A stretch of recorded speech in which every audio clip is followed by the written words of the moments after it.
Formação da riqueza. Então agora vamos falar um pouquinho de forma mais detalhada de cada um desses itens que a gente viu na demonstração do valor adicionado, no modelo que a gente acabou de ver.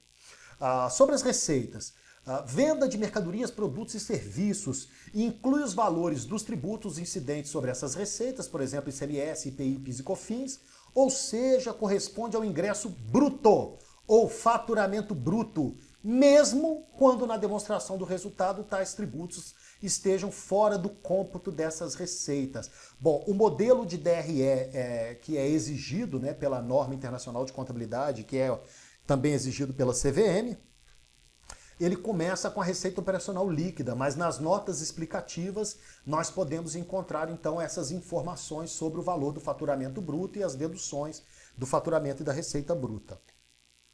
Outras receitas, da mesma forma que o item anterior, inclui os tributos incidentes sobre essas receitas. Estimativas de créditos de liquidação duvidosa. Aí pode ser a constituição, um valor a ser deduzido aí das receitas, ou a reversão, um valor a ser somado, e inclui os valores relativos à constituição e à reversão dessa estimativa.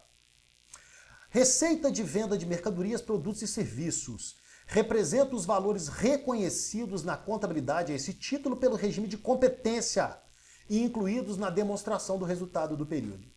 Outras receitas representam os valores que sejam oriundos principalmente de baixas por alienação de ativos não circulantes, tais como resultados na venda de imobilizado, de investimentos e outras transações incluídas na demonstração do resultado do exercício, que não configuram reconhecimento de transferência à entidade de riqueza criada por outras entidades, que a gente vai ver mais à frente na hora da transferência aí recebida de outras entidades.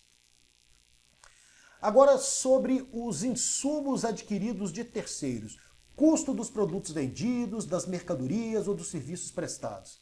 Inclui os valores das matérias-primas adquiridas junto a terceiros e contidas no custo do produto vendido, das mercadorias e dos serviços vendidos adquiridos de terceiros. Não inclui gastos com pessoal próprio. Materiais, energia, serviços de terceiros e outros. Inclui valores relativos às despesas, custos originados da utilização desses bens, utilidades e serviços adquiridos junto a terceiros. Perda e recuperação de valores ativos.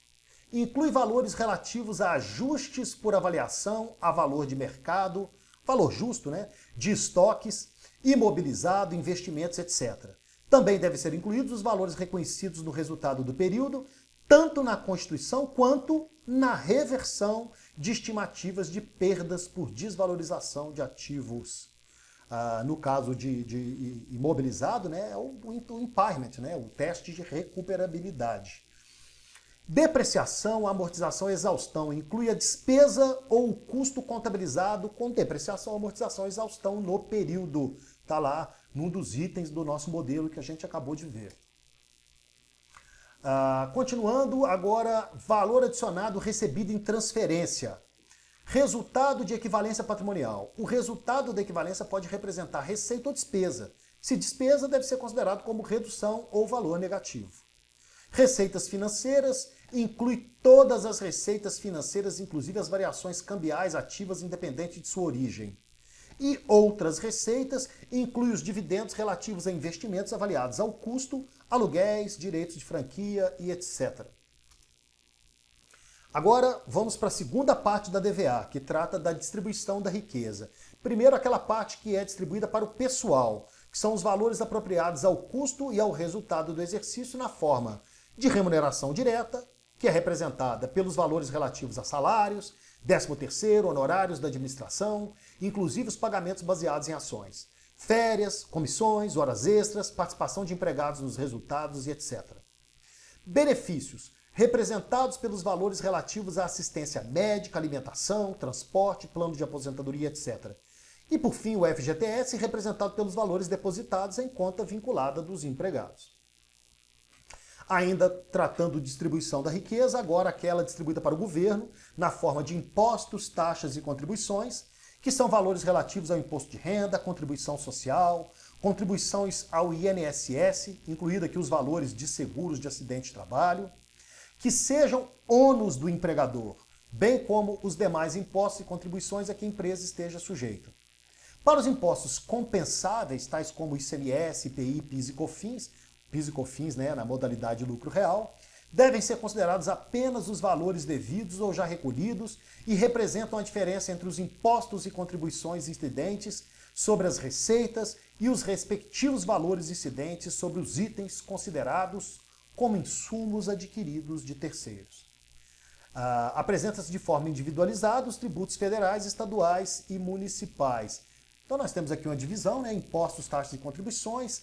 Aos federais aí nós temos aí o imposto de renda, contribuição social, IPI, CID, PIS, COFINS e contribuição sindical patronal. Aos tributos estaduais nós temos aí o ICMS, o IPVA, e os municipais o ISS e o IPTU. Agora a distribuição da riqueza como remuneração aos capitais de terceiros. Valores pagos ou creditados aos financiadores externos de capital. Inclui aí juros, os juros incluem as despesas financeiras, inclusive as variações cambiais passivas, relativas às quaisquer tipos de empréstimos e financiamentos, junto a instituições financeiras, empresas do grupo ou outras formas de obtenção de recursos. E inclui os valores que tenham sido capitalizados no período. Aluguéis. Inclui os aluguéis, inclusive as despesas com arrendamento operacional, pagos ou creditados a terceiros, inclusive os acrescidos aos ativos. E inclui outras remunerações que configurem transferência de riqueza a terceiros, mesmo que originadas em capital intelectual, tais como royalties, franquia, direito de autorais e etc. Remuneração de capitais próprios. Né? Agora, a distribuição da riqueza para os sócios, para os acionistas, para os detentores dos títulos patrimoniais. São valores relativos à remuneração atribuída aos sócios e acionistas. Juros sobre o capital próprio e dividendos inclui os valores pagos ou creditados aos sócios e acionistas por conta do resultado do período, ressalvando-se os valores do juros sobre capital próprio transferidos para a conta de reservas de lucros. Devem ser incluídos apenas os valores distribuídos com base no resultado do período, ou melhor dizendo, do próprio exercício, desconsiderando-se os dividendos distribuídos com base em lucros acumulados de exercícios anteriores, uma vez que já foram tratados como lucros retidos no exercício em que foram gerados. E lucros retidos e prejuízos do exercício incluem os valores relativos ao lucro do exercício, destinados às reservas, inclusive os juros sobre capital próprio quando tiverem esse tratamento. Nos casos de prejuízo, esse valor deve ser incluído com sinal negativo. Bom, agora nós temos aí um exemplo de DVA com valores atribuídos. Ele tem exatamente o mesmo formato daquele modelo que a gente apresentou anteriormente sem valores. Então vou me limitar a apresentar um modelo para vocês. Aí nesse momento vocês podem dar uma pausada no vídeo e darem uma olhada nos somatórios, nas deduções dos valores, identificarem cada um dos itens, né? Começa aí com as receitas, depois a dedução dos insumos adquiridos de terceiros, né? Aí o item 1 menos o item 2 é igual ao item 3, que é o valor adicionado bruto. O valor adicionado bruto, o item 3 menos o item 4, que é a depreciação e amortização, vai ser igual ao item 5, que é o valor adicionado líquido, e somado ao valor adicionado líquido produzido pela entidade, pela empresa, nós vamos somar o item 6, que é o valor adicionado recebido em transferência. E aí nós chegamos ao item 7, que é o valor adicionado total, e é o valor que deve ser distribuído, que é o que a gente vê na próxima parte da DVA. Né? Então, começa aí com o item 7, destacado em laranja aí no início da tela. Né? Esse valor adicionado, que é o total a distribuir, ele é distribuído aí nos itens 8.1, 8.2, 8.3, 8.4, 8.1, o valor distribuído para a remuneração do pessoal, o item, são os empregados, os funcionários da empresa, o item 8.2, o valor distribuído para o governo na forma de pagamento de recolhimento de impostos, taxas e contribuições. O item 3, a remuneração de capitais de terceiros na forma de pagamento de juros e aluguéis.